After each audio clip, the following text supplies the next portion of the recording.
இந்த இடம் பாருங்க, இது வந்து ராஜராஜேஸ்வரி தர்பார் அப்படின்னு சொல்லுவாங்க. அதாவது ஆதிபராசக்தி தான் உலகத்துக்கே, அவதான் வந்து பேரரசியா இருந்து அண்ட சராசரத்தை எல்லாம் ஆட்சி பண்றான்னு சொல்றாங்க.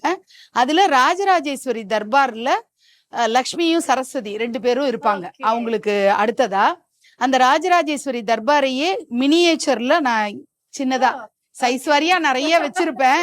அதனால இங்க ஒரு அவங்க வந்து, அதாவது சரஸ்வதி வந்து வீணை வாசிக்கிற மாதிரி, அவங்க வந்து பேரரசியா அவங்க சிம்மாசனத்துல அமர்ந்து இருக்காங்க. கஞ்சிரா வாசிக்கிறாங்க மகாலட்சுமி. இந்த மாதிரி ஒரு செட் இருந்தது, பெரிய செட்டும் இருக்கு.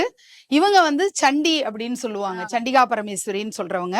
அடுத்தது சரஸ்வதியும் லக்ஷ்மியும். அந்த சரஸ்வதி லக்ஷ்மியிலேயே வெரைட்டியா சைஸ் வாரியா வச்சிருக்கேன். அதனால அங்கங்க அதை டிஸ்பிளேல, ஏன்னா இந்த நவராத்திரி விழாவை பொறுத்த வரைக்கும் துர்கா லட்சுமி சரஸ்வதிக்கான விழா தான். அதனால அவங்க 3 பேரையும் இங்க டிஸ்பிளேல வச்சிருக்கேன்.